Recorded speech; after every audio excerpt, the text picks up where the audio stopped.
While much of Africa succumbed to the aggressive grasp of European imperialism during the 19th century, one nation stood defiantly apart: Ethiopia.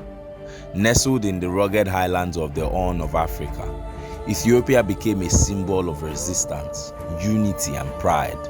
It was the only African country, besides Liberia, to successfully resist colonization. But unlike Liberia, whose sovereignty was protected by American influence, Ethiopia won its freedom on the battlefield against one of Europe's most ambitious empires, Italy. Ethiopia's story is not one of chance. It is the result of centuries of cultural cohesion, spiritual fortitude, and clever diplomacy. By the late 1800s, the Ethiopian Empire under Emperor Menelik II was a growing force. Menelik had consolidated power, modernized his army, and strengthened ties with the foreign powers like France, Britain, and Russia.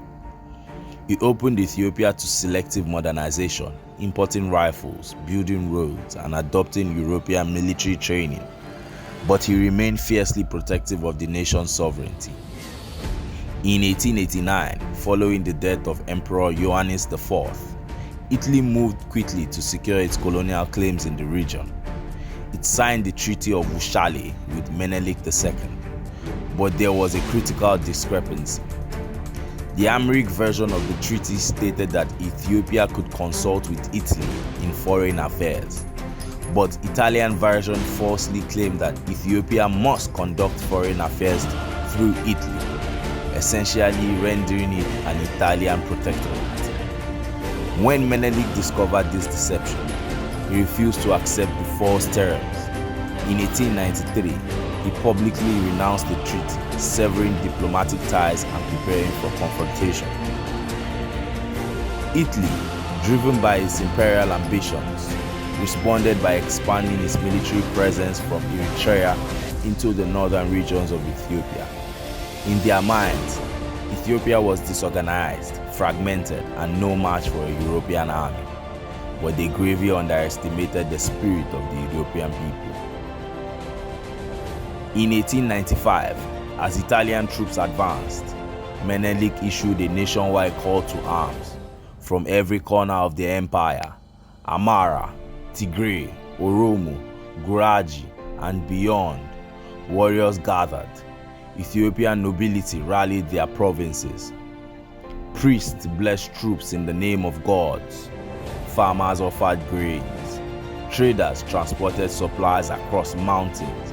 And women, under the leadership of Empress Taytu Betul, played a pivotal role, organizing water carriers, nurses, and morale-building efforts. Taytu herself led a force of 6,000 commanding troops and delivering firepower on the front lines. Ethiopia wasn't just defending territory, it was defending its soul.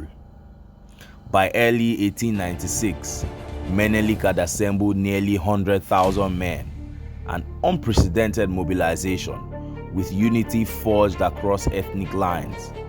The army marched north to face an Italian force of around 15,000, stationed near the town of Adwa. On the night of February 29, Italian commander General Baratieri provided and planned to divide his troops into smaller units to surprise the Ethiopians. But it was a false miscalculation.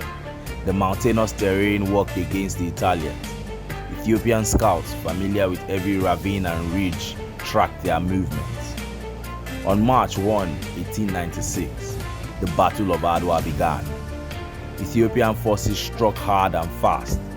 Fitaurari Beyeyu launched an early assault, sacrificing himself to buy time for a wider flanking maneuver.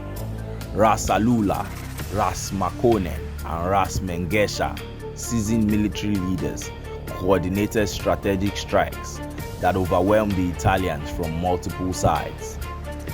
The Italians were encircled, panicked, and outmatched. By the end of the day, over 6,000 Italian soldiers lay dead, and thousands more were captured.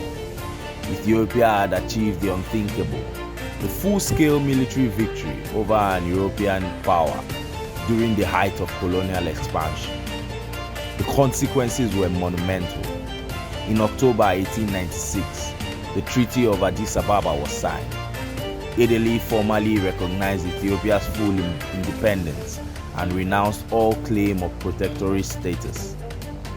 Ethiopia's sovereignty was sealed, not through negotiation or diplomacy alone, but through courage and bloodshed. But the story doesn't end with Adwa. Ethiopia's victory sent shockwaves around the globe. Across Africa, colonized people found hope in Ethiopia's defiance. For the Pan-African movement, it became a spiritual beacon.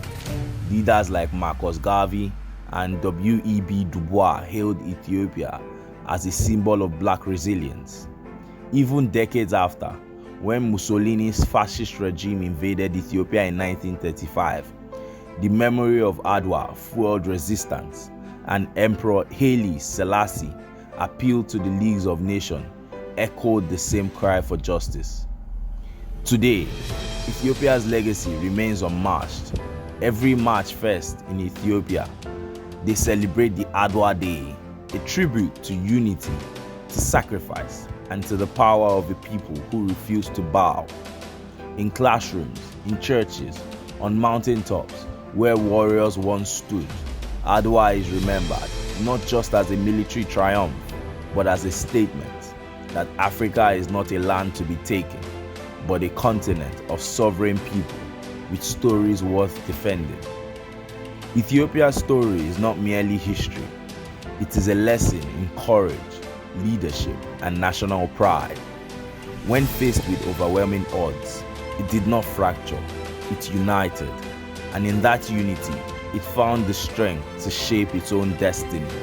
Uncolonized, unconquered, unbowed.